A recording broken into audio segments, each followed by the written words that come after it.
দেখুন, আগামী বৃহস্পতিবার থেকে বিহারে শুরু হচ্ছে বিধানসভা ভোট। ইতিমধ্যেই সে রাজ্যে এসআইআর নিয়ে দেশ জুড়ে হইচই হয়েছে। সুপ্রিম কোর্টে এখনও বিচারাধীন আছে বেশ কয়েকটা মামলা। 2015 সাল থেকে মুখ্যমন্ত্রী পদে থাকা নীতিশ কুমার এবারও বিজেপির হাত ধরে ভোটের বৈতরণী পেরোবেন, নাকি কংগ্রেসের হাত ধরে লালু পুত্র তেজস্বী কোনো অঘটন ঘটিয়ে ফেলবেন, নাকি প্রশান্ত কিশোর কার কতটা ভোট কাটবেন সেটা বোঝা যাবে ওই 14 তারিখ ফল বেরোলে। তার আগে এই কুর্সির দৌড় নিয়ে অ্যানিমেশনে রসিকতা করার জন্য আবার বিহারি কেস দেবেন না প্লিজ। দেখুন, কেস দেবেন না প্লিজ।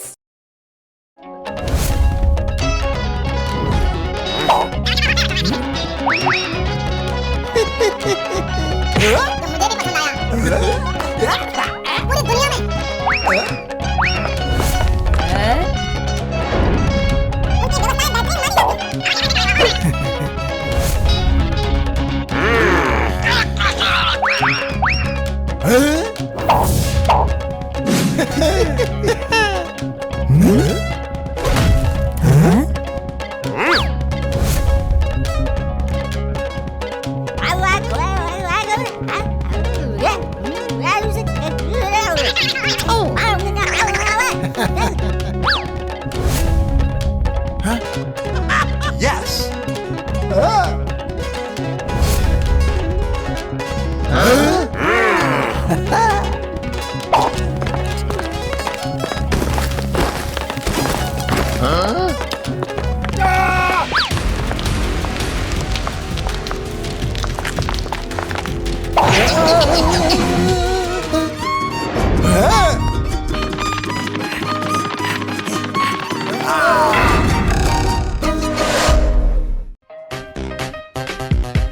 কেস দেবেন না প্লিজ।